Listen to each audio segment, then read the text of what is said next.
यह जो वीडियो है कक्षा 11 के लिए फिजिक्स का फर्स्ट लेसन है, जो हम लोग पढ़ा जाएगा, अभी हम लोग सीखेंगे। उसका नाम है मापन, मेजरमेंट।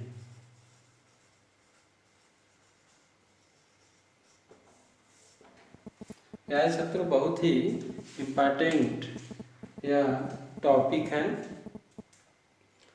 यहीं से हमारा शुरुआत होता है फिजिक्स का, और यह हर कंपटीशन में और हर जगह इसका यूज भी है।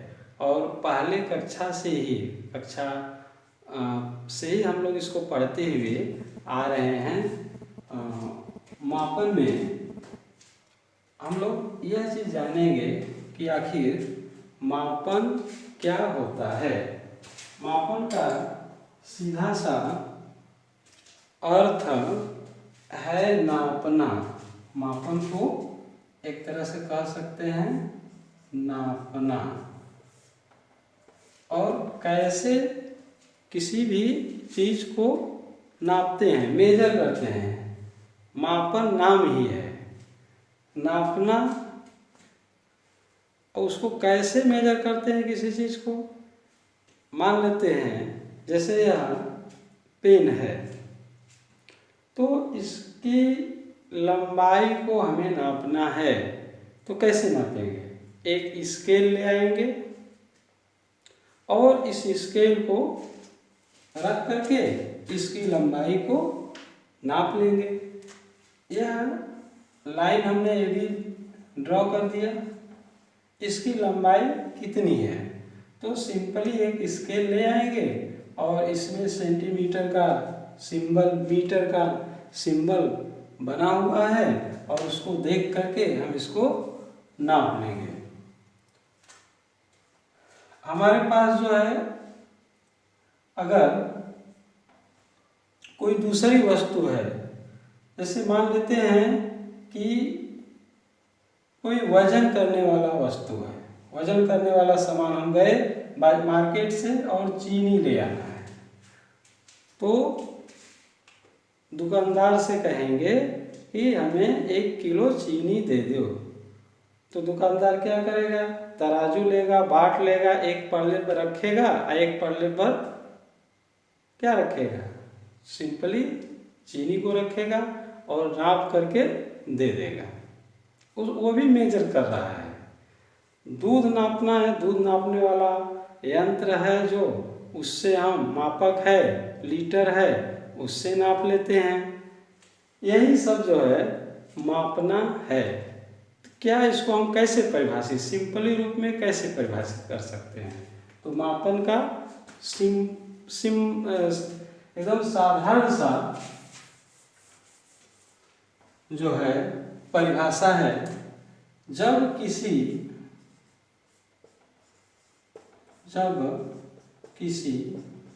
ज्ञात राशि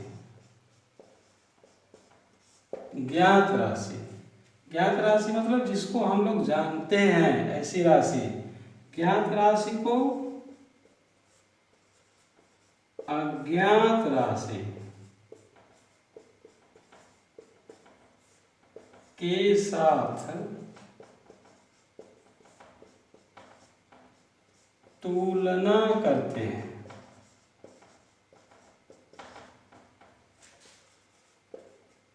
तो उसे मापन कहते हैं। सिंपल सा परिभाषा है इसका। हम लोग यहाँ पे मापन पढ़ा जा रहा है, और मापन में हम लोग यही चीज जाने, क्या करते हैं इसमें, तुलना करते हैं। किससे तुलना करते हैं, ज्ञात राशि को अज्ञात राशि के साथ, इसी को मापन करते हैं। जैसे अभी हमने अभी पढ़ा कि यह एक गेंद है और यह एक दूसरी गेंद है, एक क्रिकेट की गेंद है और एक फुटबॉल है। इसमें अगर आपसे पूछा जाएगा कि कौन सा गेंद बड़ा है, सभी लोग बता देंगे कि यह फुटबॉल की गेंद बड़ी है। अब अगर आपसे पूछा जाए कि इस गेंद से यह गेंद कितनी बड़ी है, अब इसके लिए हमको क्या करना पड़ेगा, नापना पड़ेगा, मापन करना पड़ेगा। और उसके लिए क्या करेंगे, स्केल ले आएंगे, अभी जैसा कि हम लोग पढ़े, और स्केल ले आ करके इसकी त्रिज्या को नाप लेंगे, इसकी त्रिज्या को नाप लेंगे और बता देंगे कि यह इससे कितनी बड़ी है। यहाँ पे हमको मापन की जरूरत पड़ेगा, यहाँ पे मापना हम लोग सीखते हैं। और इसी क्रम में यह जो मापने का तरीका है, उसके लिए जैसे कि हमारे पास अभी अभी पढ़ा गया कि मीटर स्केल है, उससे हम लोग लंबाई नाप लेते हैं, इसकी त्रिज्या नाप लिया, इस क्लासरूम की लंबाई चौड़ाई, डेस्क की लंबाई चौड़ाई को नाप लेते हैं। मीटर स्केल कैसी राशि होगी, तब ज्ञात है कि यह 1 मीटर है, 1 सेंटीमीटर है, 1 इंच है, ये ना नापने का तरीका है। और जिसकी लंबाई हमें नहीं मालूम है, जैसे कि इस गेंद की त्रिज्या नहीं मालूम है, इसको उस पे रख करके नाप लिए, तो ज्ञात राशि का तुलना किससे कर दिया गया, अज्ञात राशि के साथ। दूध है, अब ये कितना है ये तो मालूम नहीं है, एक डब्बे में रखा गया है, कितना है तो 1 लीटर निकाले और उसमें जो है पलट दिए तो बता देंगे कि यह 1 लीटर है या आधा लीटर है या 2 लीटर है। क्या किया हमने, उससे ज्ञात राशि को अज्ञात राशि के साथ तुलना किया।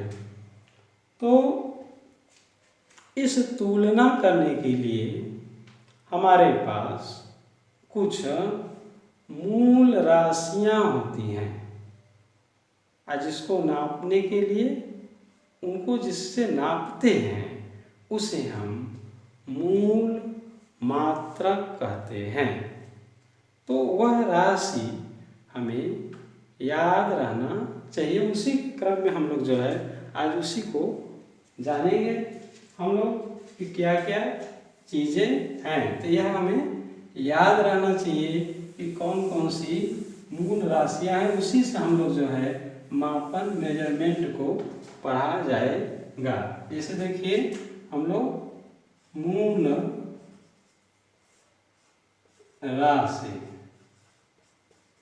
राशि को कहते हैं फंडामेंटल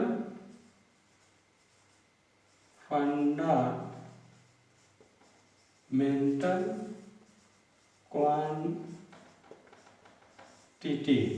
इसको जिससे नापते हैं उसको मात्रक कहते हैं। इसे कहेंगे फंडामेंटल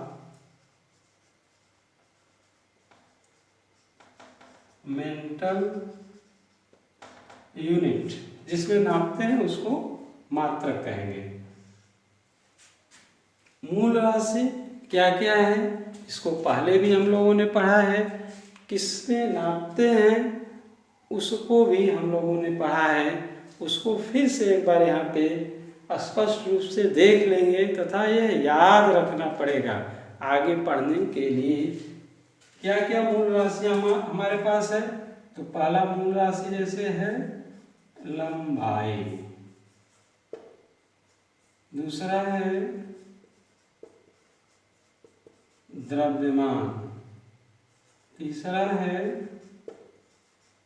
समय, चौथा है ताप,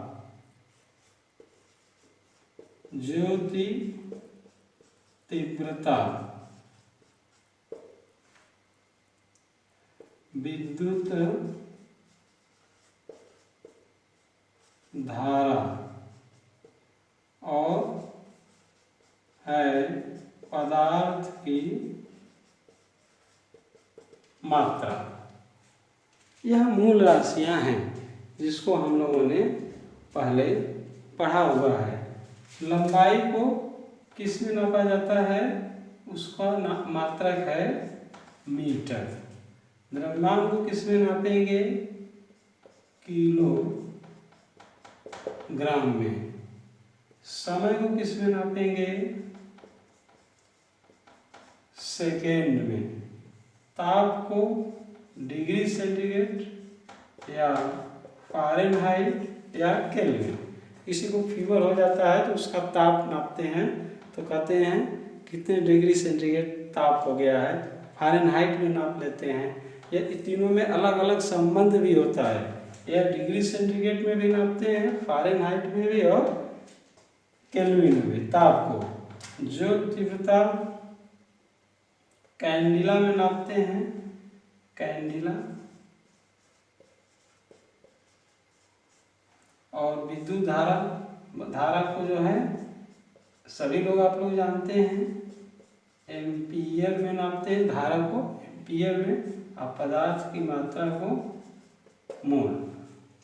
प्यारे छात्रों, जैसा कि आप लोगों ने यह चीज़ देखा कि यह हमें याद रहना चाहिए, यह मूल राशि है और इसमें 3 तो बहुत ही इम्पॉर्टेंट है। ये जो है मूल मात्रक है। मूल राशि को जिसमें नापेंगे उसके मात्रक को क्या कहेंगे? मूल मात्रक। और इतना जानने के बाद जो हमें जानना है, जो बहुत ही इम्पॉर्टेंट है, यह जो मात्रक हम लोगों ने जाना, यह मात्रक मूल मात्रक है। इसी मात्रक को मिला करके जो नए मात्रक बनाए जाएंगे उस मात्रक को कहते हैं व्युत्पन्न मात्रक। जो बहुत इम्पोर्टेंट है, यह व्युत्पन्न मात्रक ही आप लोगों से पूछा जाता है कि व्युत्पन्न मात्रक किसे कहते हैं, डेरिवेटिव यूनिट्स किसे कहते हैं। तो नेक्स्ट क्लास में हम लोग जो है व्युत्पन्न मात्रक के बारे में डिटेल से जानेंगे। और इसके पहले ये जो पार्ट है वह आप लोगों को याद रहना चाहिए। किसमें नापेंगे? इसी से निकल करके जो मात्रक बनेगा उसी मात्रक को हम लोग इसी को मिला करके बनेगा, व्युत्पन्न किया जाएगा, इसीलिए उसका नाम जो है व्युत्पन्न मात्रक है। तो उसी के बारे में हम लोग नेक्स्ट टॉपिक में अध्ययन करेंगे। धन्यवाद।